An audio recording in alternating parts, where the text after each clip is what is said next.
आज के इस लेक्चर में क्लास 10th का जो चैप्टर नंबर 8 है उसकी जो विविध प्रश्नावली है उसमें क्वेश्चन नंबर जो 5th है उसको अपन सॉल्व करेंगे। तो यहाँ पे देखो, यहाँ पे अपने को दिया है कि एक नदी के ऊपर एक पुल नदी के तट के साथ 45 डिग्री का कोण बनाता है। यदि नदी के ऊपर पुल की लंबाई 150 मीटर हो तो फिर नदी की चौड़ाई क्या होगी, ये अपने को उसने पूछा है। तो यहाँ से देखो इसका सॉल्यूशन अपन कर रहे हैं। यानी ये अपने पास में कोई नदी है, ये नदी है और ये अपने पास में क्या हो गया, कोई पुल हो गया। ये अपने पास में क्या है, कोई पुल है। तो यहाँ पे देखो और ये हो गई नदी की चौड़ाई। तो नदी के तट के साथ, यानी ये नदी का तट है और इसके साथ ये 45 डिग्री का कोण बनाता है। इसको देखो थोड़ा सा मैं बड़ा करके लिख रहा हूं। यहाँ पे देखो ये तो हो गई आपके पास में नदी और ये हो गया आपके पास में कोई पुल, ये हो गया आपके पास में पुल हो गया और ये हो गई नदी की चौड़ाई। तो ये तो आपके पास में है 45 डिग्री का कोण, क्योंकि देखो उसने क्या कहा है कि नदी के ऊपर एक पुल नदी के तट के साथ 45 डिग्री का कोण बनाता है। यदि नदी के ऊपर पुल की लंबाई 150 मीटर है, यानी इस पुल की लंबाई आपके पास में कितनी है, 150 मीटर है, तो फिर नदी की चौड़ाई क्या होगी, यानी ये चौड़ाई जो है या h जो है या फिर x जो है वो क्या होगी, ये उसने पूछा है। तो फिर यहाँ पे देखो ये जो चौड़ाई है वो नदी के तट के साथ 90 डिग्री का कोण बनाए, क्योंकि ये क्या है, ऊर्ध्वाधर रेखा।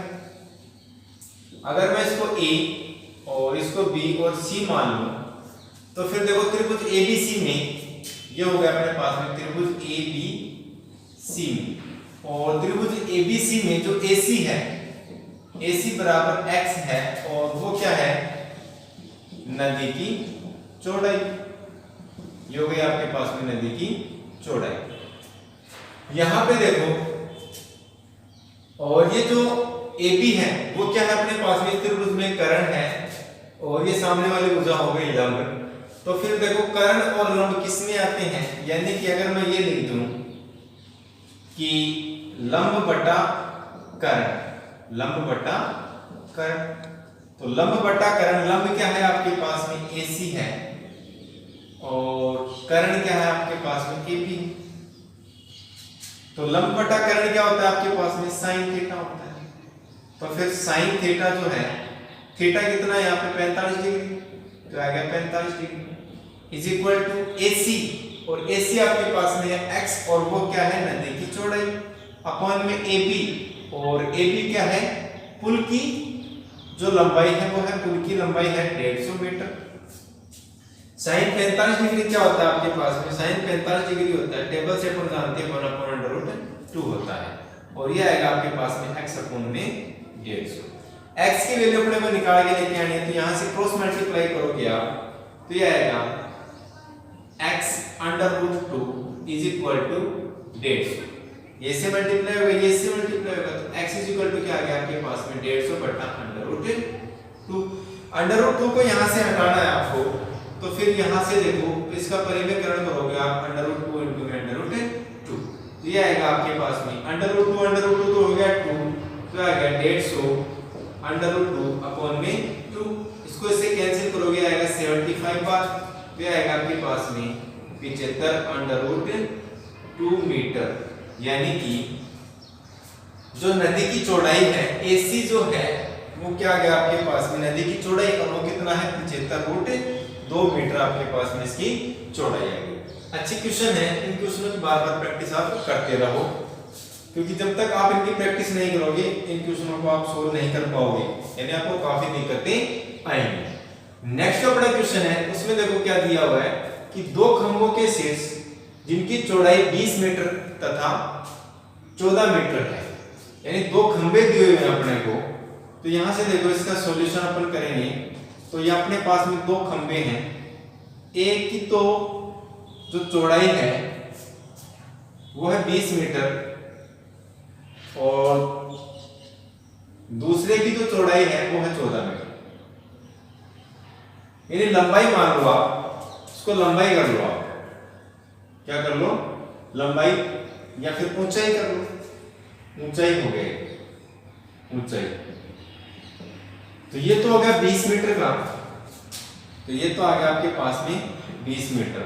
दूसरा जो खंबा है वो है कितना आपका 14 मीटर। एक तार से जुड़े हुए हैं, यानी ये अपना क्या हो गया है कि 36 हो गए। ये तो क्या हो गया 36 पे खंबे लगे होते हैं, धरातल पे खंबे लगे हुए हैं। और ये दोनों जो खंबे हैं वो किससे जुड़े हुए हैं, एक तार से जुड़े हुए हैं। यदि तार क्षैतिज रेखा के साथ में, तो तार यहाँ पे, भी तार यहाँ से तो जुड़ा नहीं हुआ, तो क्षैतिज अपने को यहाँ से मानते हुए चलना है, यानी कि क्षैतिज हो गया। तो क्षैतिज रेखा के साथ जो तार है वो 30 डिग्री का कोण बनाता है। तो तार की लंबाई क्या होगी, तार की लंबाई क्या होगी? तो फिर देखो आपको क्या पूछ लिया, इसकी लंबाई पूछ ली अपने को। खंबे की जो ऊंचाई है वो अपने को दे दी। तो देखो यहां तक ये 14 है, तो फिर ये भी कितना होगा 14 मीटर होगा। तो यहां से लेके यहां तक ये कितना हो गया 14 मीटर। 20 में से 14 जाएगा तो कितना बचेगा 6 बचेगा। तो 6 मीटर क्या हो गया, ये हो गया 6 मीटर। आपको लंबाई पूछ ली इस तार की, तो ये मैंने मान लिया x और इसको मैंने लिख दिया a, b और c। ठीक है, तो यहां से देखो इस त्रिभुज ABC में, यानी कि ये हो गया त्रिभुज ABC में, तो त्रिभुज ABC में जो b है वो तो क्या होगा 90 डिग्री, क्योंकि मैंने बताया था कि कोई भी खंबा है या इमारत है या कोई भी पेड़ है वो धरातल के साथ में 90 डिग्री का कोण बनाता है। ये आ गया कोण अपने पास में 30 डिग्री। तो त्रिभुज ABC में जो AC है उसको मैंने मान लिया x, और x क्या आपके पास में तार की लंबाई। फिर यहां देखो, यहां पे त्रिभुज ABC में x तो क्या हो गया, ये 90 डिग्री हो गया, तो समकोण त्रिभुज बन गया। तो AC तो हो गया इसका कर्ण, और AB जो है वो क्या हो गया इसका लंब, क्योंकि थीटा क्या आपके पास में 30 डिग्री है, थीटा के सामने वाली भुजा क्या हो गई लंब हो गई। तो फिर कर्ण और लंब किस में आता है, साइन थीटा या फिर कोसेक थीटा में आता है। तो यहां देखो फिर साइन थीटा, और साइन थीटा क्या होगा लंब बटे कर्ण होगा। तो ये आ गया आपके पास में लंब बटा कर्ण, और लंब क्या आपके पास में लंब है AB, तो ये आ गया आपके पास में AB। यहां पर कर सकते हैं माना, इसको माना लिख सकते हैं, माना AC बराबर x, और जो कर्ण है वो क्या आपका AC, तो ये आ गया आपके पास में AC। थीटा कितना है यहाँ पे साइन थीटा, थीटा हो गया आपके पास में 30 डिग्री, तो ये हो गया sine 30 degree is equal to AB, और AB है आपके पास में 6 मीटर, तो आ गया 6 बटे AC आपको क्या माना था आपने x माना था, यानी तार की लंबाई क्या है x अपन जानते नहीं है, तो इस x की लंबाई अपने को निकालनी है। साइन 30 और साइन 30 अपन टेबल से जानते कितना होता है 1/2 होता है, और वो है 6/x।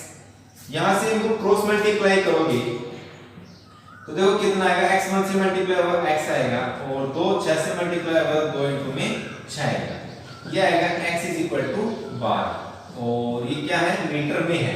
तो कितना आ जाएगा, यानी जो तार की लंबाई होगी, यानी AC की जो लंबाई होगी वो क्या हो जाएगी 12 मीटर हो जाएगी। तो यहाँ पर लिख सकते हैं कि तार की लंबाई वो क्या है 12 मीटर, और ये था अपना आंसर। तो यहाँ तक अपने क्वेश्चन नंबर 6 हो गए। नेक्स्ट जो अपना क्वेश्चन है उस क्वेश्चन को सोल्व करते हैं अपन। क्वेश्चन नंबर 7 और 8 को देखो यहाँ पे सोल्व करते हैं। पहले क्वेश्चन नंबर 7 को देखते हैं, इसमें क्या दिया हुआ है। ये बोल रहा है कि यदि किसी मीनार के आधार से, यानी कि अपन देखो इसका सॉल्यूशन करते हैं, और ये अपने पास में क्या है कोई मीनार, ठीक, और ये क्या है इसका मीनार का आधार।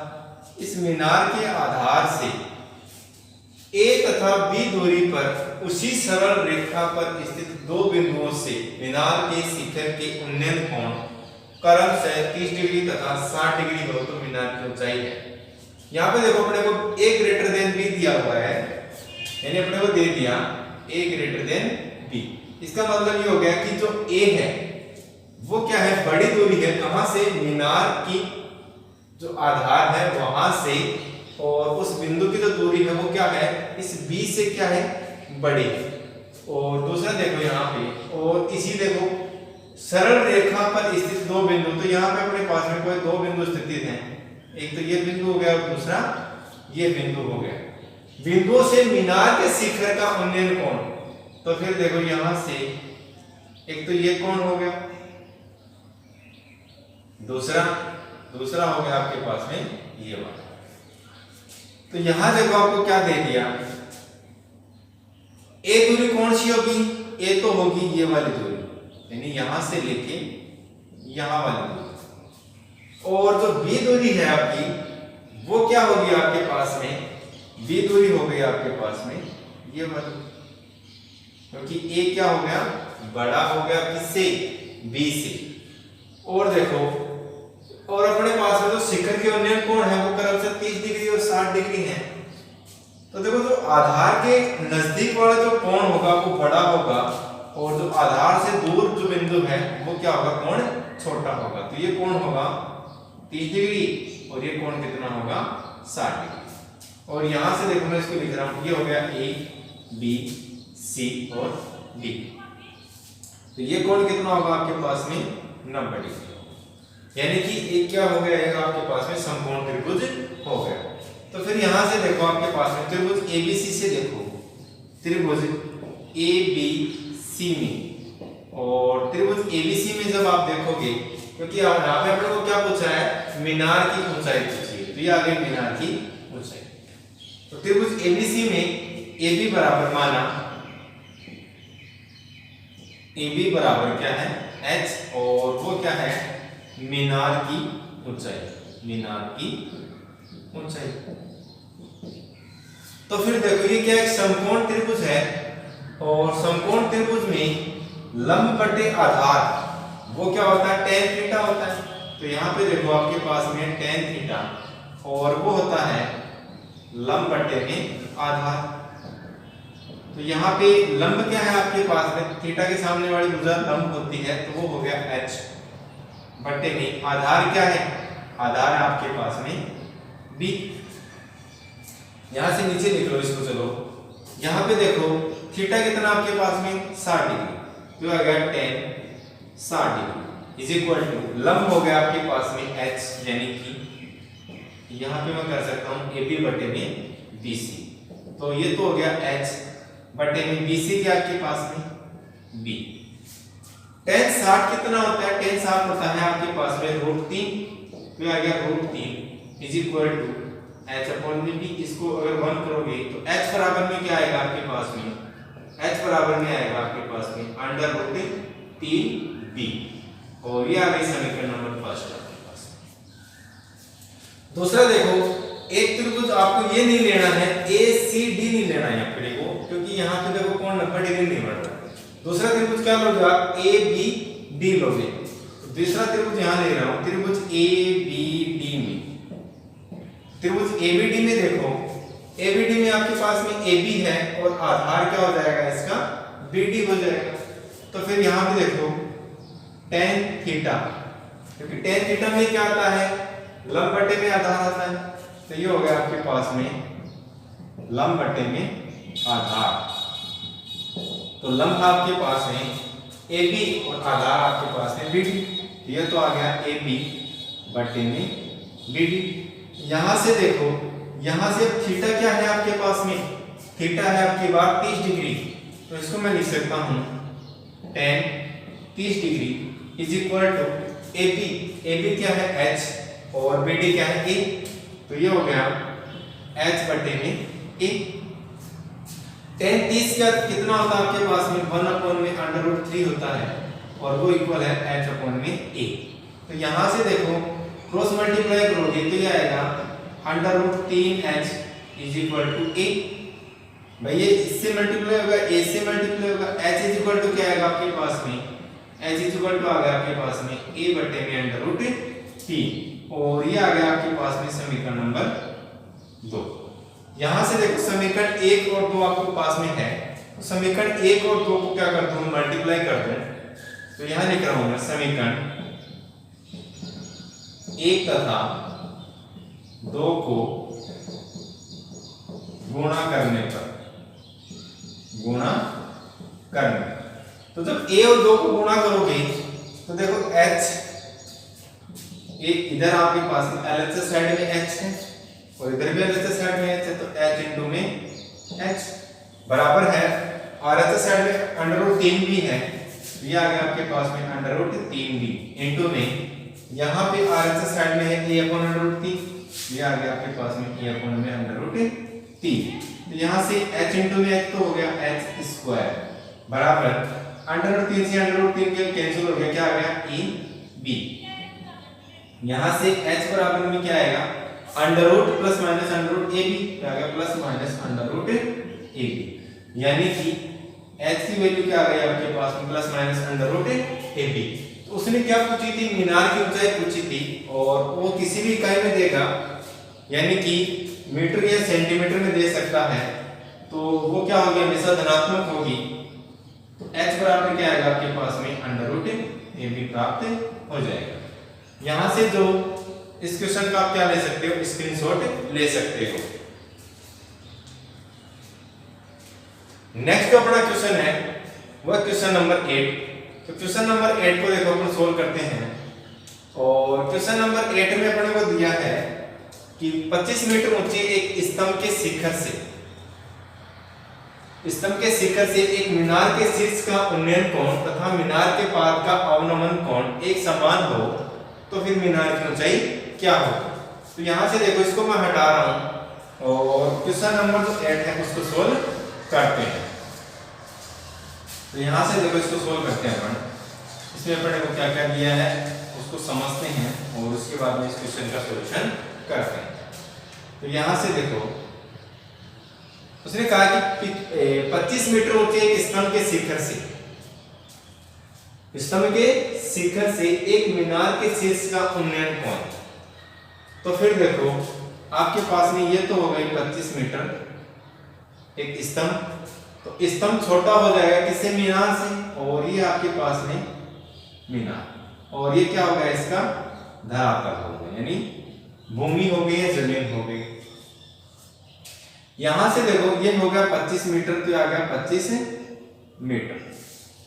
मीनार ये बोल रहा है ऊंचे एक स्तंभ के शीर्ष से मीनार के शीर्ष का उन्नयन कोण, तो ये तो हो गया मीनार का शीर्ष और ये हो गया स्तंभ का शीर्ष का जो कोण है वो बराबर है किसके, तो यहाँ पे ये क्या बन जाएगा अपने पास में एक धरातल के रूप में काम आएगा। फिर कह रहा है शीर्ष का उन्नयन कोण तथा मीनार के पाद का अवनमन कोण, तो मीनार के पाद का अवनमन कोण यानी यहां से और यहां से ये जो कोण है, यानी ये वाला कोण और ये वाला जो कोण है वो क्या है, इक्वल है। यानी अगर ये थीटा है तो ये भी क्या होगा आपके पास में थीटा होगा, अगर ये 30 डिग्री तो ये भी कितना होगा 30 डिग्री होगा। तो यहां से देखो ये 25 मीटर है तो फिर यहां तक ये भी कितना होगा 25 मीटर होगा। ठीक है, अपने को क्या चाहिए, अपने को चाहिए इस पूरी लंबाई। तो यहां से अगर मैं ये हो गया a और इसको मान लो आप b, ये हो गया c और ये हो गया d e। तो यहां से अगर मैं AB को h मान लेता हूं तो अपने पास में जो मीनार की ऊंचाई होगी, यानी कि मीनार की ऊंचाई, और मीनार की ऊंचाई देखो आपको क्या प्राप्त होगी, AB प्लस में BC तो मिलेगा आपको, यानी आपको पास में होगा AB प्लस में BC और AB आपके पास में h प्लस BC कितना आपके पास में 25। तो यहां से h की वैल्यू अपने को फाइंड आउट करके इसमें ऐड करनी है। तो फिर यहां से देखो एक त्रिभुज जो आपके पास में है ABE, तो ये कितना आपके पास में 90 डिग्री और इधर भी क्या होगा 90 डिग्री। तो फिर देखो त्रिभुज ABE में देखो, त्रिभुज ABE में देखो ये कोण के इस कोण के सामने वाली भुजा जो होगी वो क्या होगी लंब होगी, और इस कोण के साथ संलग्न जो भुजा वो क्या होगा आधार होगा। तो आधार बट्टे में लंब बट्टे में आधार क्या होता है आपके पास में tan थीटा होता है। तो फिर यहां देखो tan थीटा जो होगा वो किसके इक्वल होगा AB बट्टे में EB। तो ये आ गया आपके पास में ए बी बटे में ई बी, फिर आ गया ई बी। फिर आपके पास में है त्रिभुज ई बी और सी, यहां से देखो त्रिभुज ई बी और सी में, और त्रिभुज ई बी सी में देखो ये जो थीटा है, थीटा के सामने वाली भुजा तो हो गई लंब, थीटा के साथ संलग्न भुजा हो गई आधार, तो वो भी क्या हो जाएगा tan थीटा हो जाएगा। तो tan थीटा बराबर क्या होगा लंब बटे में आधार, तो लंब क्या यहाँ पे BC है, तो आ गया BC बटे में आधार क्या है आपका, आधार है EB, तो आ गया आधार EB। और यहां से देखो अब AB बटे में EB है, तो AB क्या था अपना H था, तो इसको तो मैं कर सकता हूं H बटे में EB कर सकता हूं। और यहाँ पे देखो BC, तो BC देखो BC कितना अपना 25 है, तो आ गया 25 बटे में EB। इसको समीकरण नंबर 1 डाल दो, इसको समीकरण नंबर 2 डाल दो। और देखो यहाँ पे उसने कहा था कि ये दोनों कोण है वो क्या है समान है, तो समीकरण 1 और समीकरण 2 क्या हो जाएंगी इक्वल हो जाएंगे, क्योंकि tan थीटा का मान कितना h अपॉन AB है और tan थीटा का मान ही कितना 25 बटे EB है। तो LHS साइड अगर इक्वल है तो फिर RHS साइड भी क्या होगा इक्वल होगा। तो फिर यहां से देखो समीकरण 1 तथा 2 से, समीकरण 1 तथा 2 से h अपॉन में EB इज इक्वल टू आपके पास में क्या आएगा 25 बटे में EB आएगा। यहां से EB से EB हो गया कैंसिल, h बराबर में क्या आ गया आपके पास में 25 मीटर आ गया। h का मान अपने पास में 25 मीटर आया, न कि मीनार की ऊंचाई 25 मीटर आई, क्योंकि मीनार की जो ऊंचाई है वो अपने पास में है AB बटे में सॉरी AB प्लस में BC। ये देखो अपने पास में मीनार की ऊंचाई ये थी, तो मीनार की ऊंचाई क्या हो जाएगी अपने पास में, यहां लिख रहा हूं मीनार की ऊंचाई, तो मीनार की ऊंचाई होगी h का मान आ गया आपके पास में 25, तो आ गया 25 प्लस 25, तो 25 प्लस 25 कितना हो गया 50 मीटर, यानी मीनार की जो ऊंचाई है वो कितनी हो जाएगी 50 मीटर हो जाएगी। इजी क्वेश्चन है, जब तक आप इन क्वेश्चनों को समझने की कोशिश नहीं करोगे क्वेश्चन आपको समझ में नहीं आएंगे। दूसरी बात, जैसे जैसे इन क्वेश्चनों को आप देखोगे समझोगे तो आपको ये क्वेश्चन आसानी से समझने आने लग जाएंगे और इन क्वेश्चनों को आप आसानी से सोल्व कर पाओगे। तब तक के लिए इन क्वेश्चनों को आप सोल्व करते रहिए, घर पे रहिए, मुस्कुराते रहिए। Thank you, have a nice day.